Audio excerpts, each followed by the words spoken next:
meu ser,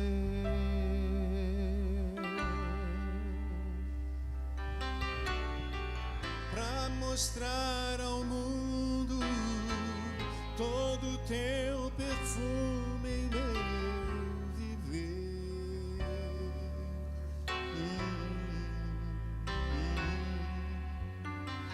Toma minha vida, faça refletir a tua luz.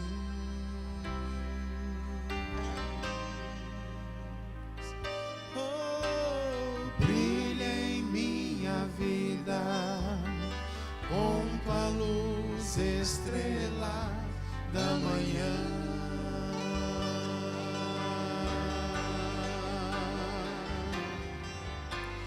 Quero andar contigo, onde me mandares eu irei.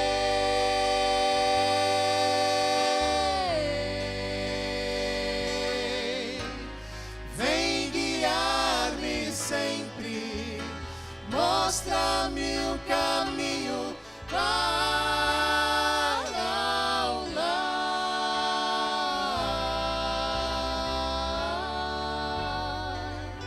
Vou erguer a voz ao mundo, vou anunciar o teu amor.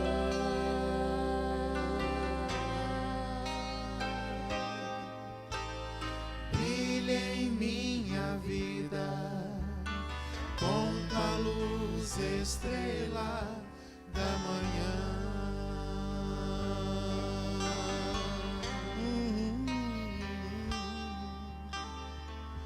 Ó Senhor, eu vejo o mundo que está sofrendo sem amor.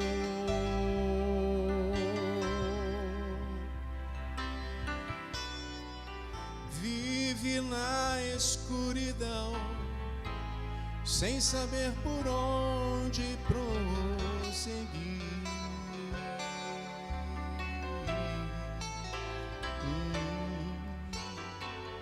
Mas eu vejo ao meu lado tua luz que brilha sem cessar.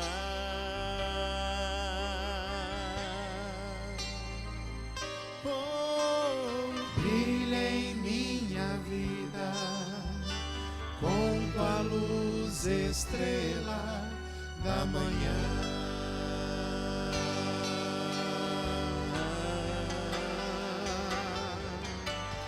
Quero andar contigo, onde me mandares eu irei.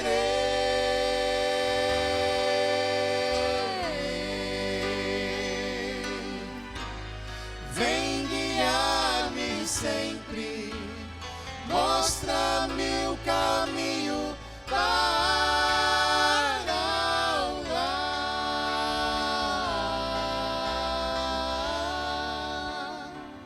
Vou erguer a voz ao mundo, vou anunciar o teu amor.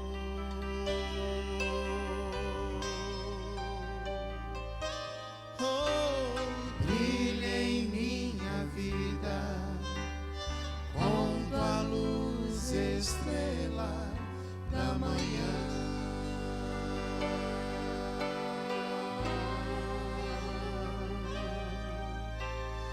Brilha em minha vida com tua luz, estrela da manhã.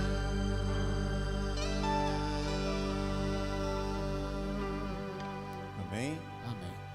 Deus seja louvado.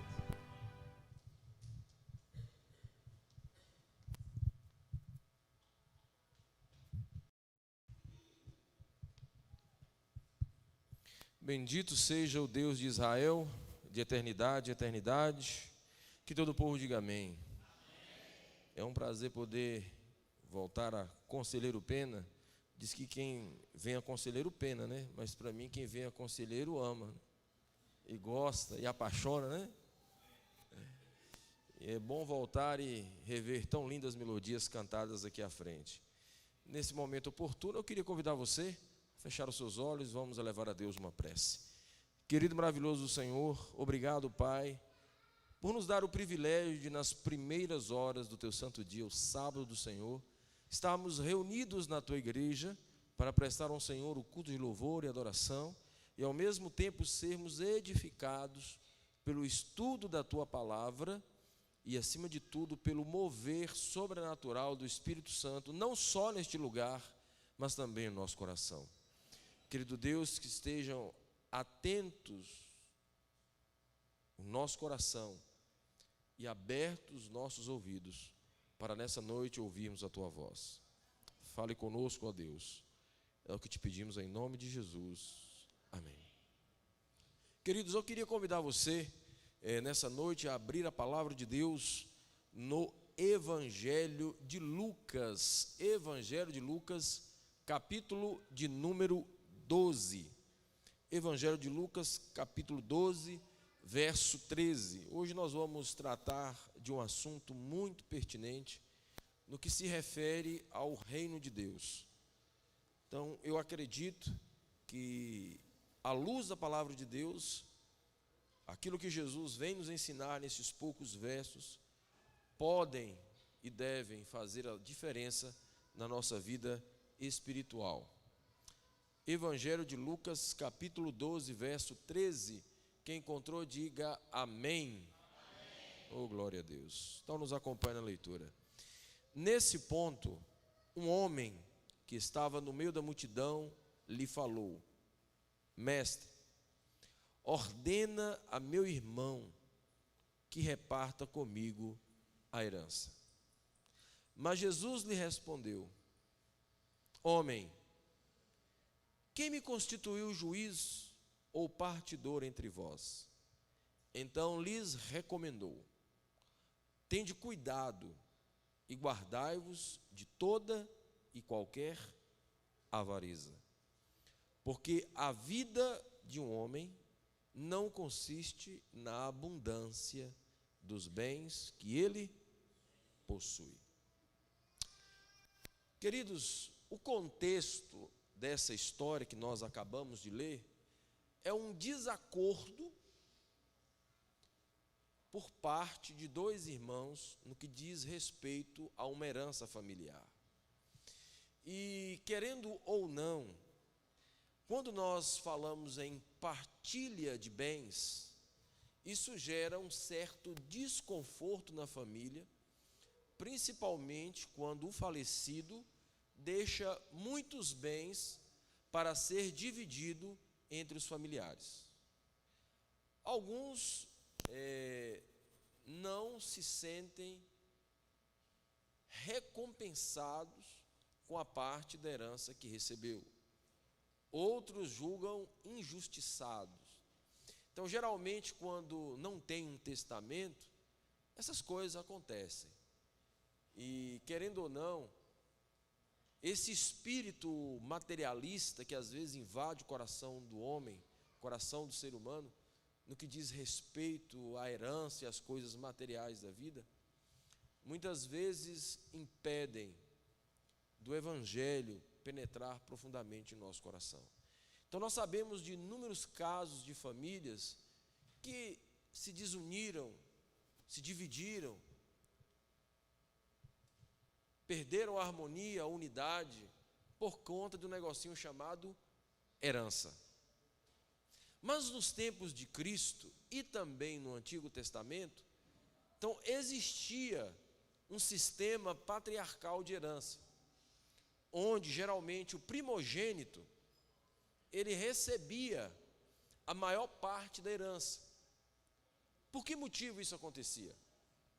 Porque quando o pai falecia, o primogênito assumia o lugar do pai.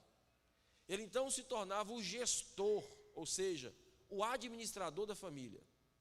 Por isso os bens da família ficavam sob o cuidado dele, porque a partir daquele momento ele tinha a responsabilidade de, se porventura um irmão entrasse em falência, ou se o irmão passasse por necessidade financeira, Então, o irmão mais velho, como ele ficou com a maior parte da herança, é obrigação moral dele socorrer o irmão desfavorecido.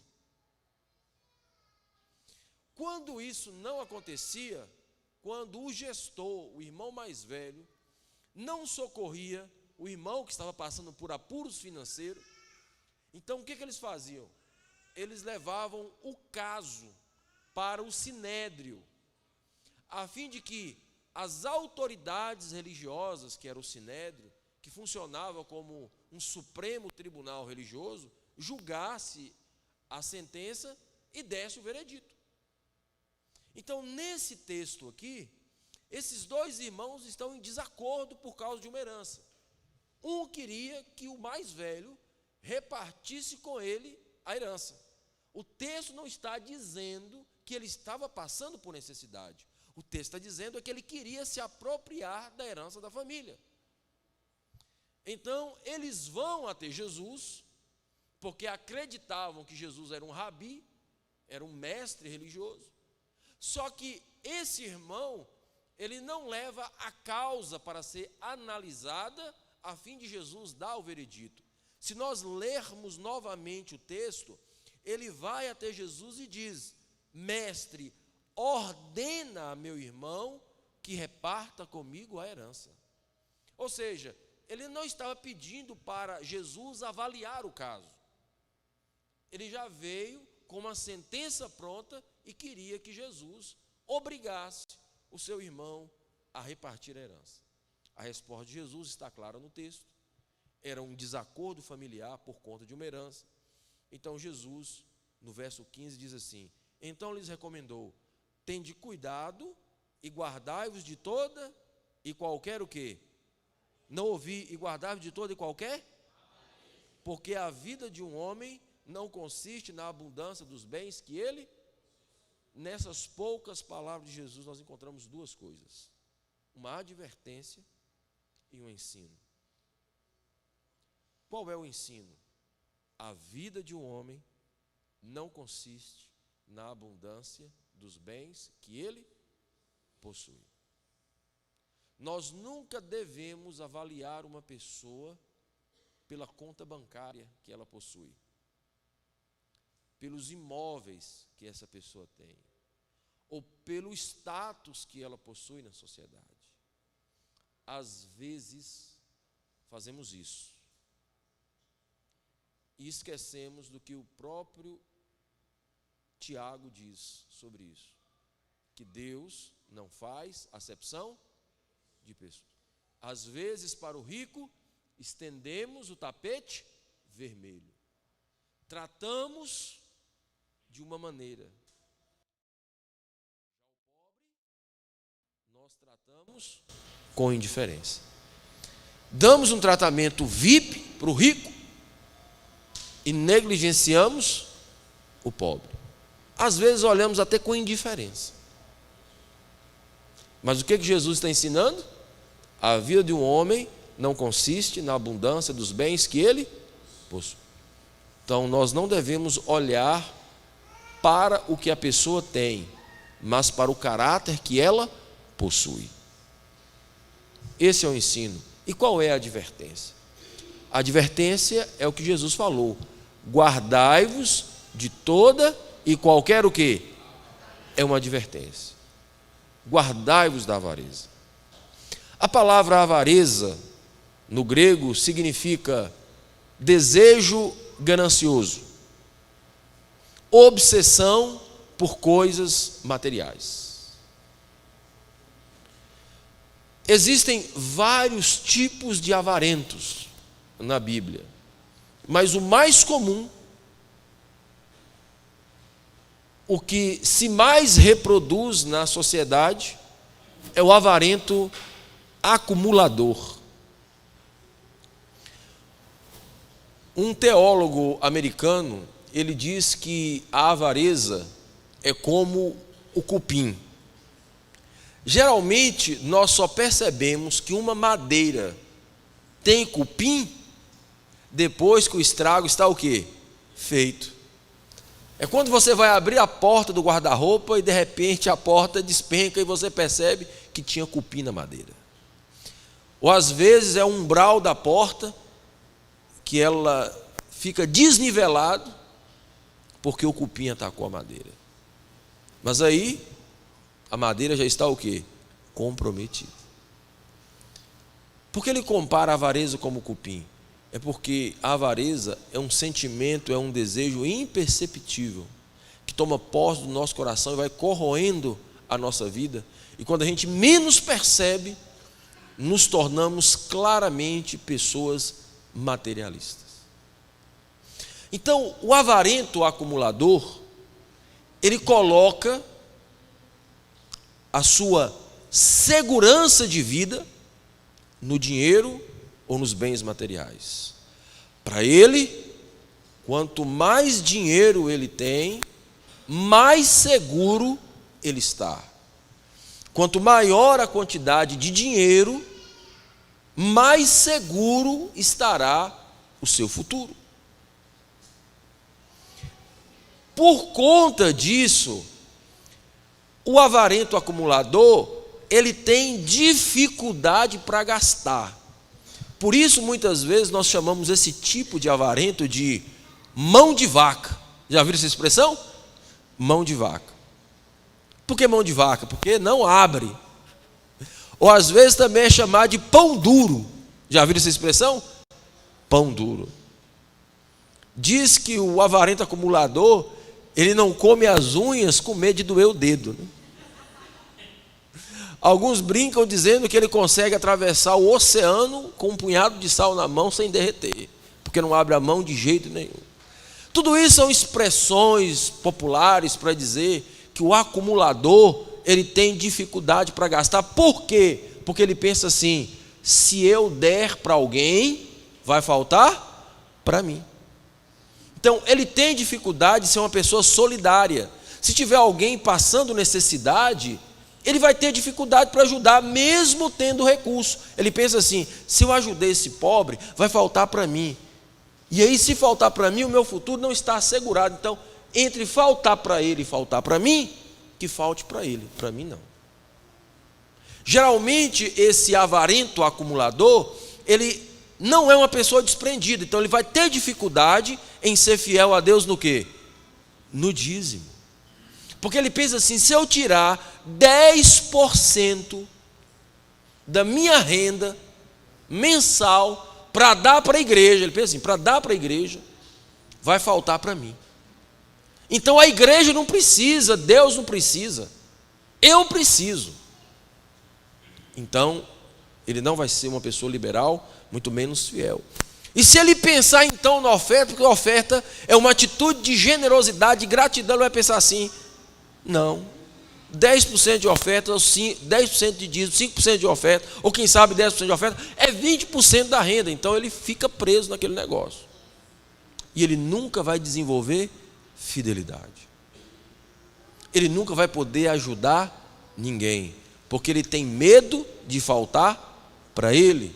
Ele tem medo de que o seu futuro seja comprometido. Ele não acredita na administração de Deus. Ele prefere administrar com usura, com ganância, com avareza. Porque o avarento acumulador só pensa exclusivamente nele próprio.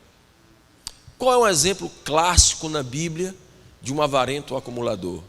O jovem rico. Lembram quando ele se encontra com Jesus?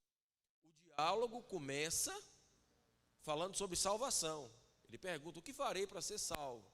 E Jesus diz para ele: você guarda os mandamentos?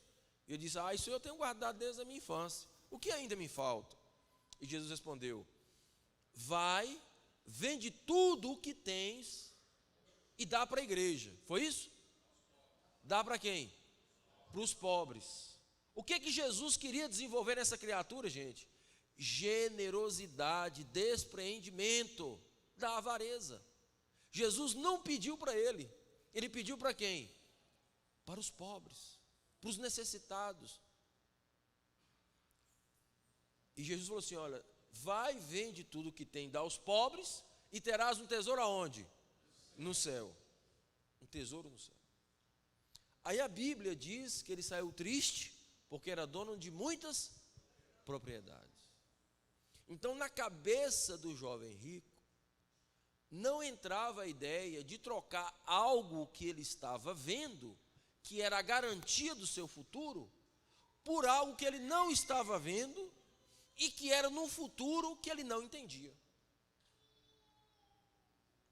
E ele continuou preso aos bens materiais. Então, para ele era acumular e nunca dar. O problema desses dois homens que chegaram até Jesus, o problema deles não era herança, irmãos. Não era herança. O problema deles era o quê? Avareza. E a grande pergunta desse texto é como nós, seres humanos, no século 21, rodeado de possibilidades, de oportunidades, podemos crescer na vida financeira, desenvolvermos sem sermos avarentos, sem sermos materialistas, sem sermos egoístas. Como vencer o cupim da avareza? E aí Jesus, então, para responder essa pergunta, como nós podemos vencer a avareza, ele propõe uma parábola para ensinar para esses dois homens avarentos, esses dois irmãos, como eles poderiam deixar de ser avarentos. Verso 16, e lhes proferiu ainda uma parábola, dizendo: o campo de um homem rico produziu com abundância, e arrazoava consigo mesmo, dizendo: que farei, pois não tenho onde recolher os meus frutos? E disse: farei isso, destruirei os meus celeiros, reconstruí-los maiores, e aí recolherei todo o meu produto e todos os meus bens. Então direi à minha alma: tens em depósito muitos bens para muitos anos. Descansa, come, bebe e regala-te. Mas Deus lhe disse: louco, esta noite te pedirão a tua alma. E o que tens preparado, para quem será? Assim é o que entesoura para si mesmo e não é rico para com quem? Para com Deus. Então, a parábola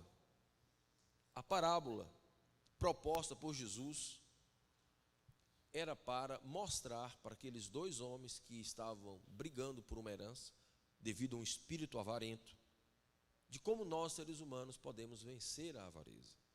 E o método mais simples, mais prático, para o contexto daqueles dois homens, era uma parábola. Porque as parábolas eram pregadas no contexto do cotidiano daquelas pessoas. Ele então pega o exemplo de um homem pobre, não é isso? Um homem o quê? Rico. Um homem rico. E o seu campo produziu com abundância. E ele ficou preocupado. O que eu vou fazer com tanto cereal, com tanto produto?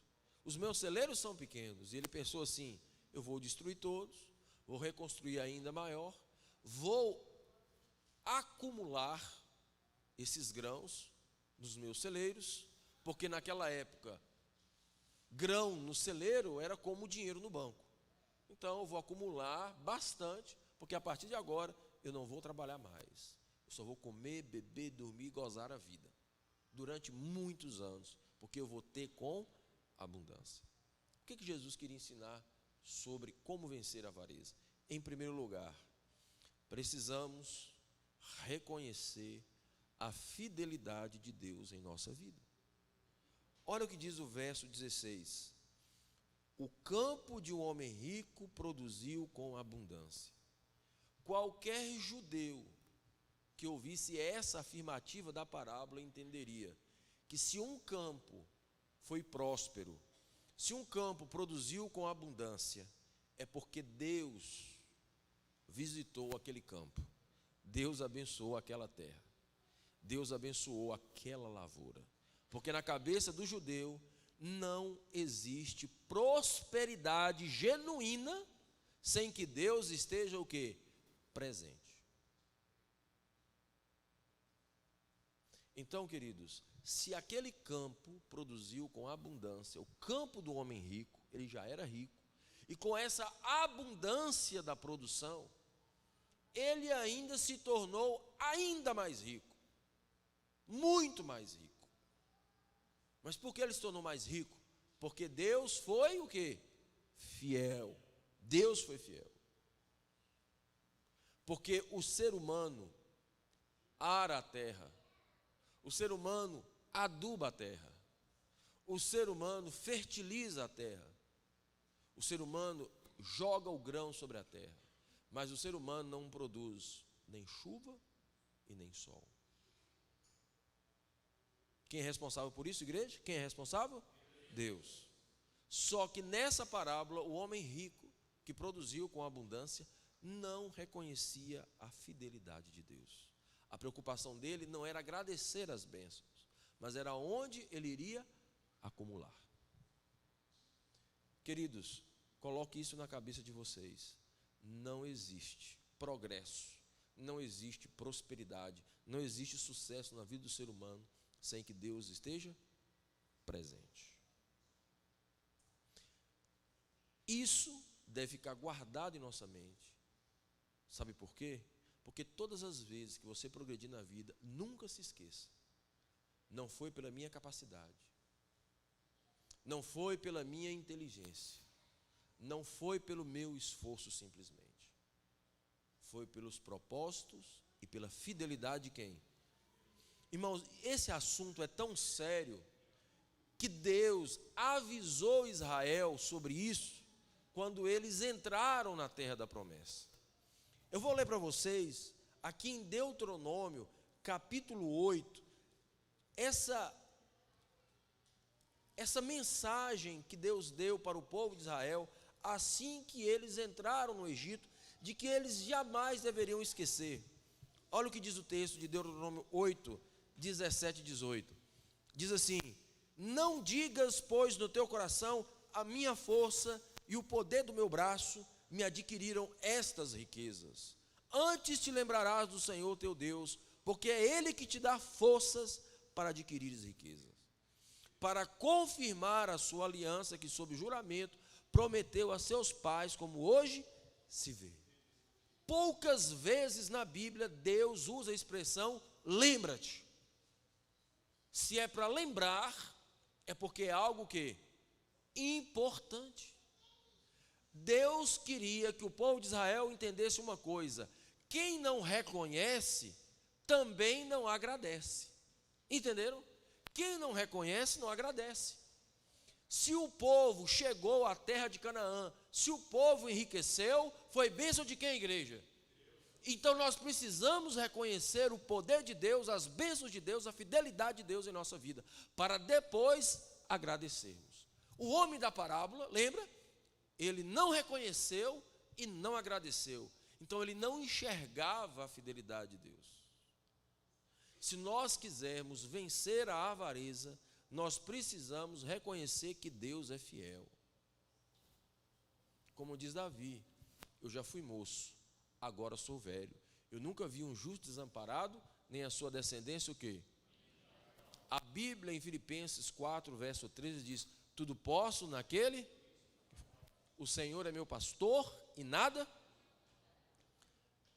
Queridos, muitos podem bater no peito e dizer assim: pastor, eu passei no concurso público, eu passei na prova da ordem, eu passei no vestibular, porque eu estudei o ano inteiro, eu me abdiquei de ficar os fins de semana passeando, todos os meus finais de semana eu passei estudando. Eu fiquei o ano inteiro me esforçando e cheguei na hora da prova, eu passei. Mas eu passei porque eu me esforcei e estudei. Agora pare e pense, irmãos. Vamos raciocinar comigo. Quantos lá fora não fizeram a mesma coisa?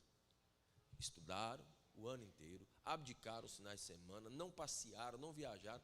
Alguns nem sequer dormiram 8 horas por dia estudando. Só que quando chegaram na hora da prova, na hora do vamos ver, alguns deram um negocinho chamado branco. Já viram isso?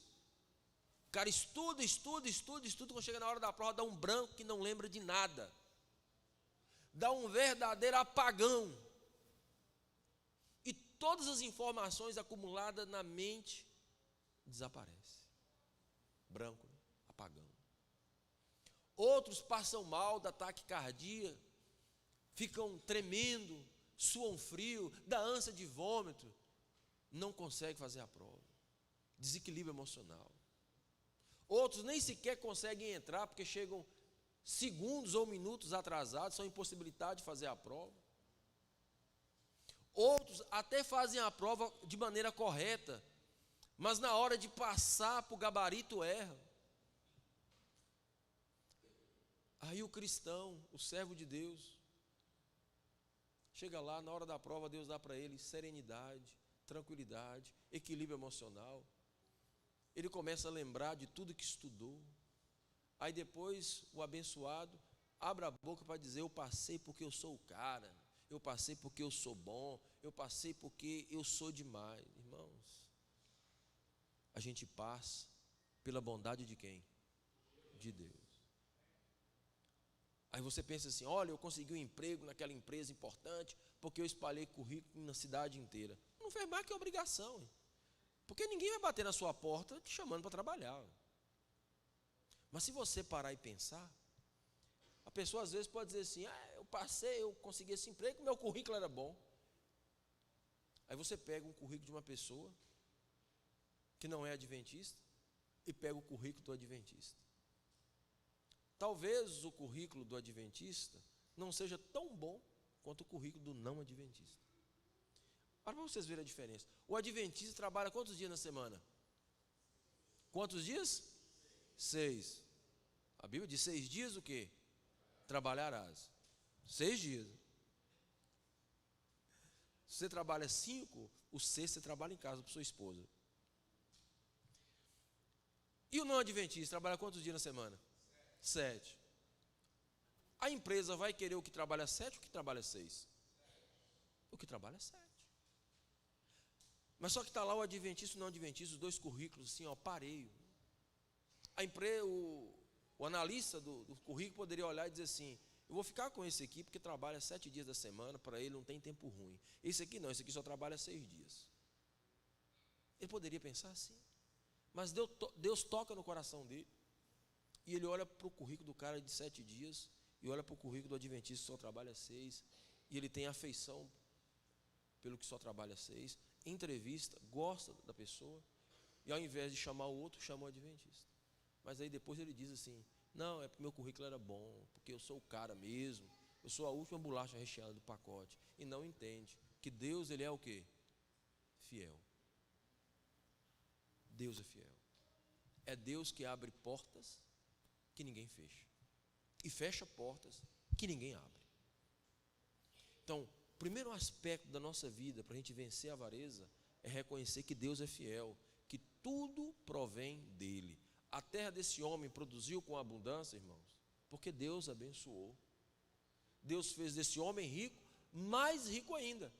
Mas ao invés dele ser um canal de bênçãos para os outros, ele se tornou um poço de egoísmo, de avareza. Segundo, irmãos, olha o que diz o texto.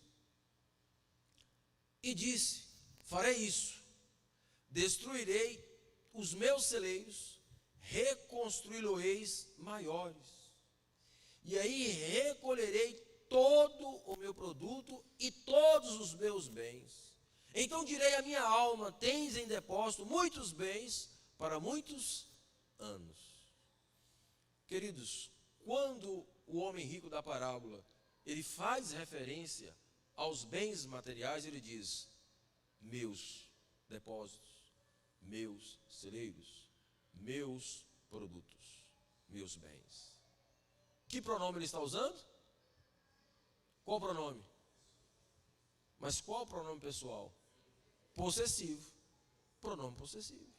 Então, ele entendia que tudo pertencia a quem? A ele. Tudo pertencia a ele. E nós sabemos, à luz da Bíblia, Salmo 24, verso 1, a Bíblia é clara. O que diz lá no Salmo 24, verso 1? Ao Senhor pertence a terra e tudo o que nela se contém, o mundo e o que nele habita. Então tudo pertence a quem? Nós somos apenas o quê? Administradores. Alguns administram mais e outros administram menos. Alguns administram para a sua própria avareza e outros administram para ser um canal de bênção para as pessoas. Essa é a grande diferença. Todos nós administramos pouco ou muito. A grande pergunta é, para quem nós estamos administrando? Para Deus ou para nós mesmos? Nessa parábola, o homem rico está administrando para quem? Para ele. E ele diz, os celeiros são meus, os produtos são meus, os bens são meus, a terra é minha, e a colheita é para a minha subsistência. A partir de agora eu vou ver muitos anos. Queridos, nessa terra onde nós pisamos, nada, absolutamente nada, não nos pertence. Nada. Você pode pensar assim, essa casa é minha. Se você morrer amanhã, fica para quem? Para herdeiro.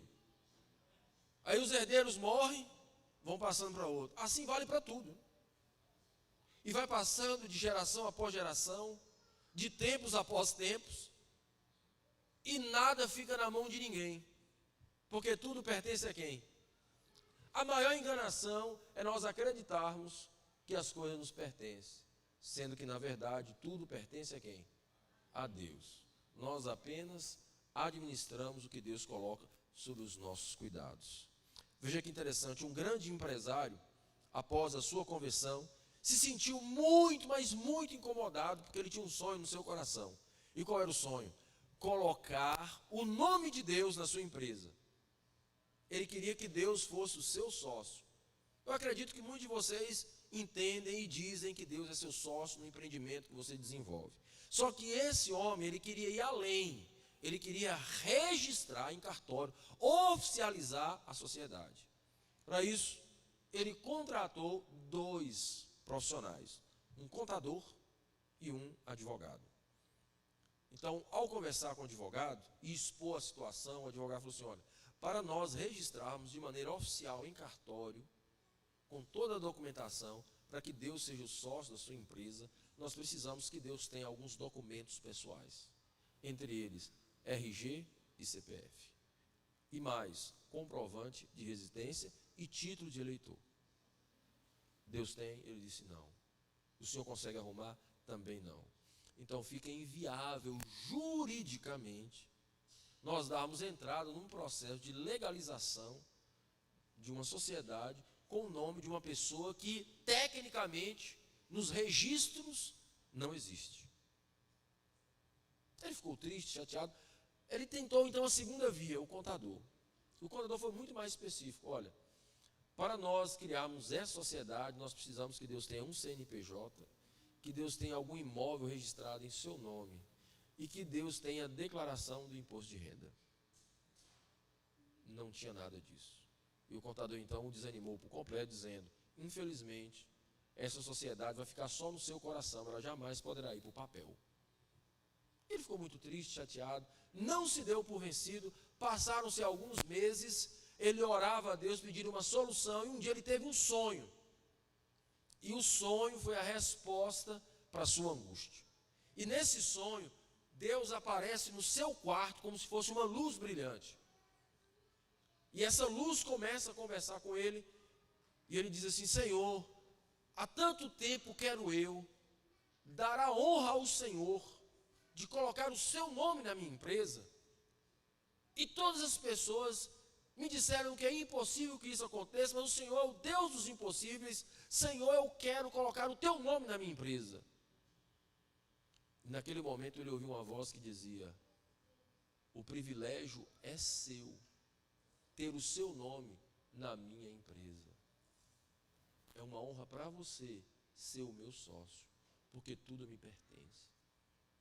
Ele acordou todo suado e entendeu o recado. Deus não precisa de registro para aquilo que já é dele. Tudo pertence ao Senhor. Nós apenas administramos aquilo que Ele coloca em nossas mãos. O nome disso se chama mordomia.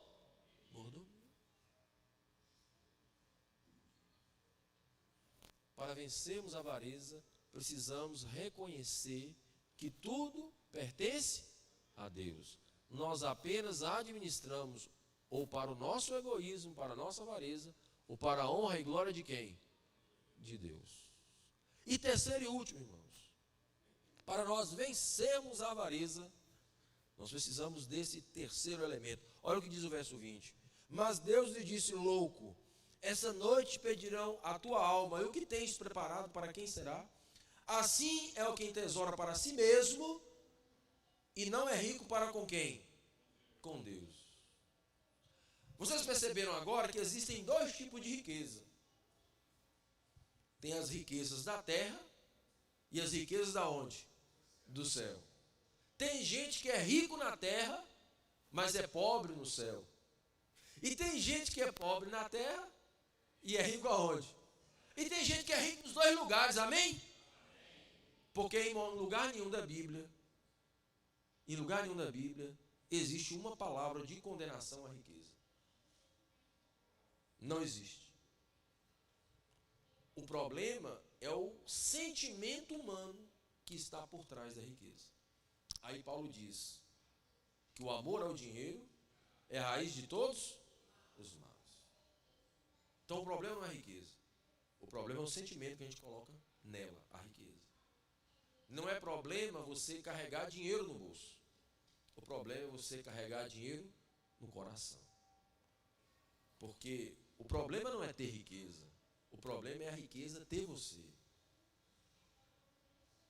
O grande detalhe não é você negociar dinheiro. O problema é o dinheiro negociar a sua vida.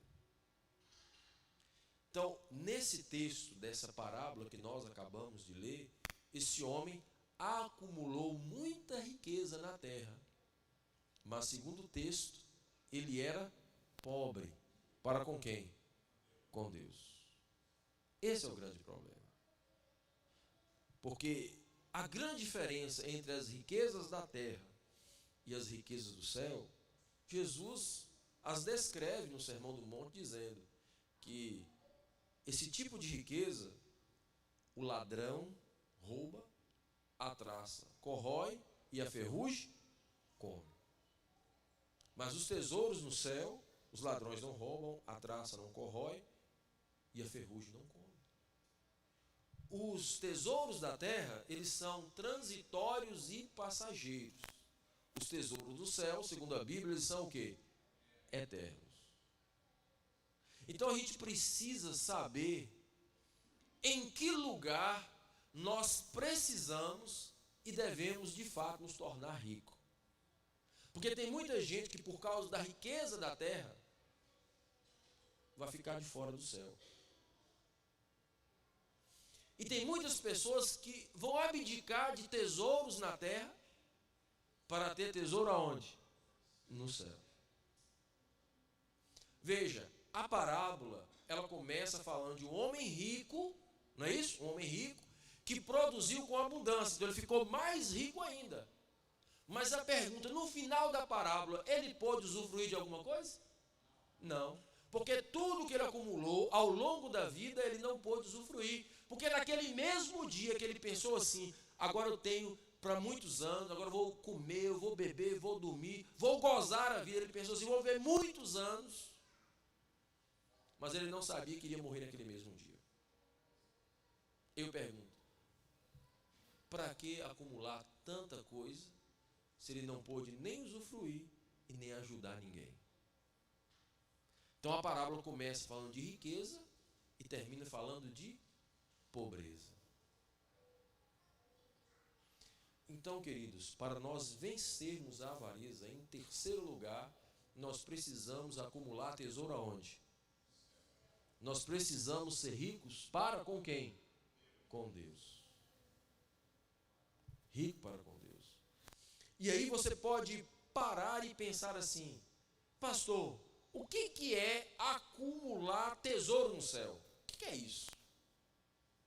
Porque a imagem que nós temos sobre tesouros na Bíblia é aquela ideia de um baú de madeira cheio de moedas de prata e ouro. E que muitos ricos, com medo de serem assaltados por salteadores, eles escondiam isso aonde? Na terra. Inclusive, existe uma parábola na Bíblia, chama a parábola do tesouro. Então aí você pensa assim, então o tesouro no céu é eu pegar prata, ouro e depositar lá no céu. A ideia que vem na nossa mente, mas não é isso. Não é isso. Acumular tesouro no céu, segundo Ellen White, à luz do que Jesus também ensina, é você fazer a vontade de Deus. Olha, preste bem atenção, esse homem já era rico. Com a produção daquele ano, ele se tornaria ainda mais rico. Ele tinha necessidade daquilo, sim ou não? Não. Não tinha. Mas ao invés de usar a sua riqueza para abençoar o necessitado, o órfão e a viúva, ele só pensou em si mesmo. Conhece aquela parábola do capítulo 25 do Evangelho de Mateus, a parábola dos bodes e das ovelhas? Qual é a essência daquela parábola? Tive fome? Tive sede? Era forasteiro? Estava nu? Estava enfermo? Quem fizer a um destes meus pequeninos, a mim fizeste. Então, todas as vezes que você atende o necessitado, que você ampara o órfão e a viúva, você está fazendo a vontade de quem? De Deus. Você está acumulando tesouro aonde? Minha mãe dizia assim: quem dá aos pobres, empresta a Deus. Eu pensava que isso era um adágio popular. Mas lendo a Bíblia em Provérbios, lá diz: quem dá aos pobres, empresta a quem? E como Deus vai te pagar? Com tesouro aonde? No céu. Então, todas as vezes que você ampara o necessitado, todas as vezes que você pega os seus recursos e atende quem precisa, com um coração liberal, você está acumulando tesouro aonde? No céu. E vou dizer mais, todas as vezes que você é fiel a Deus, nos dízimos e também nas ofertas, você está acumulando tesouro aonde? Então, pastor, eu estou comprando tesouro no céu com dízimo e oferta? Não. Primeiro que o dízimo não é nosso. O dízimo é de quem? É de Deus. E a oferta? Também é de Deus, mas nós devolvemos em forma de gratidão. Mas por que eu, sendo fiel, estou acumulando tesouro no céu? Porque tanto o dízimo quanto a oferta tem uma finalidade. E qual é a finalidade do dízimo e oferta? Salvação de quem? De pessoas.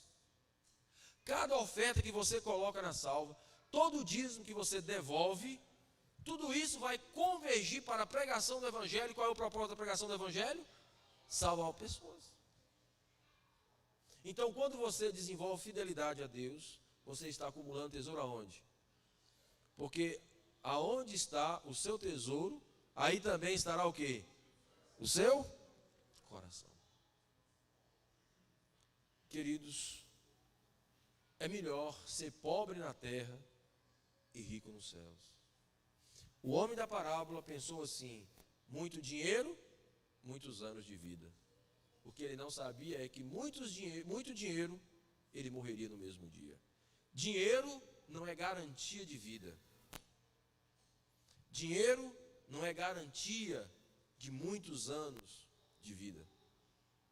A vida está em Deus. Ele é a nossa garantia e não o dinheiro.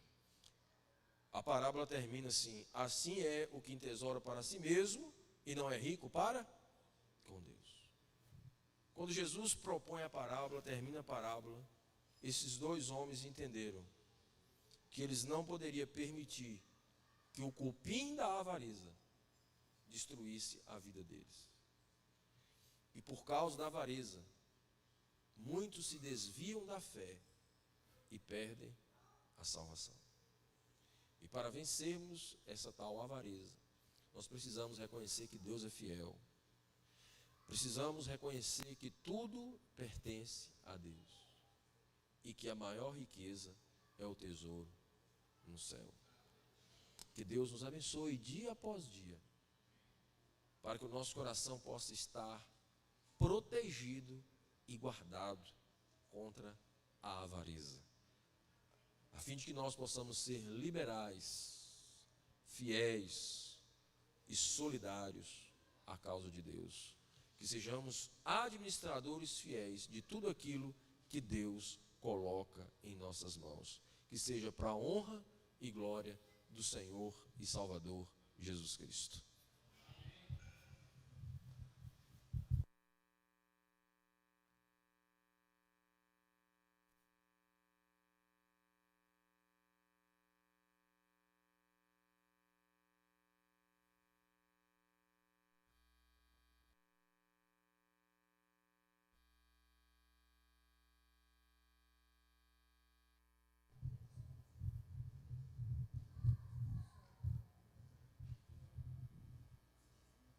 Som.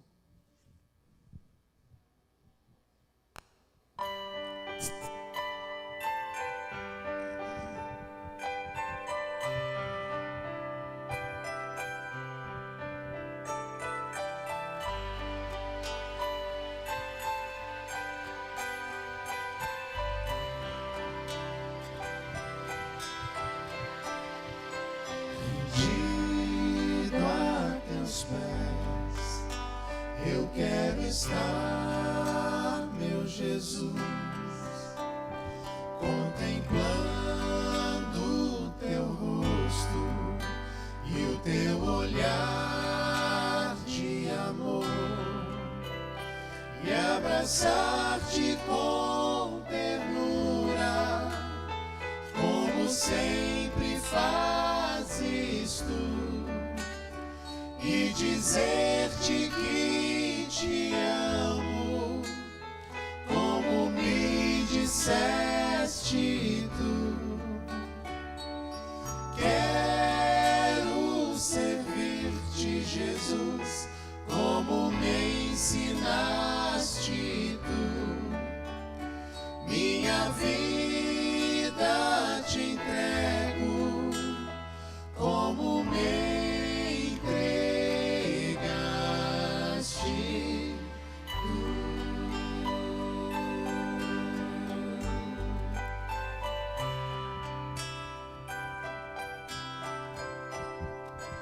Rendido a teus pés, eu quero estar, meu Jesus, contemplando o teu rosto e o teu olhar de amor, e abraçar-te com ternura, como sempre fazes tu, e dizer-te que te amo, como me disseste tu. Quero servir-te, Jesus, como me ensinaste tu.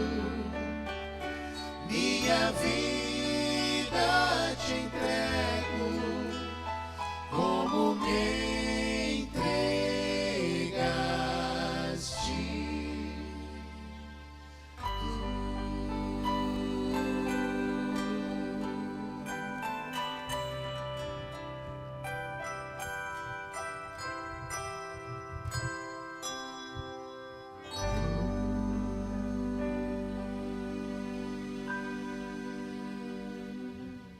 Querido e maravilhoso Deus, nessa noite entregamos a Ti o nosso coração, a nossa vida. Queremos que o Senhor possa remover o cupim da avareza que porventura exista no nosso coração. Nós queremos ser mordomos, administradores fiéis de tudo aquilo que o Senhor coloca em nossas mãos. Queremos ser canais de bênção para as outras pessoas. Queremos de fato acumular tesouros nos céus, abdicar dos tesouros da terra. Eles são passageiros e momentâneos. E temos a certeza que o único tesouro que de fato é nosso é o tesouro da vida eterna, a coroa da vida eterna. Portanto, Senhor, Não permita que nada neste mundo nos afaste do tesouro no céu. Nos abençoe, nos leve de volta para casa sob os teus cuidados. São bênçãos que te pedimos e agradecemos em nome de Jesus. Amém. Que o Senhor te abençoe e te guarde. Que o Senhor faça resplandecer o rosto sobre ti e tenha misericórdia de ti. O Senhor sobre ti levante o teu rosto e te dê a paz.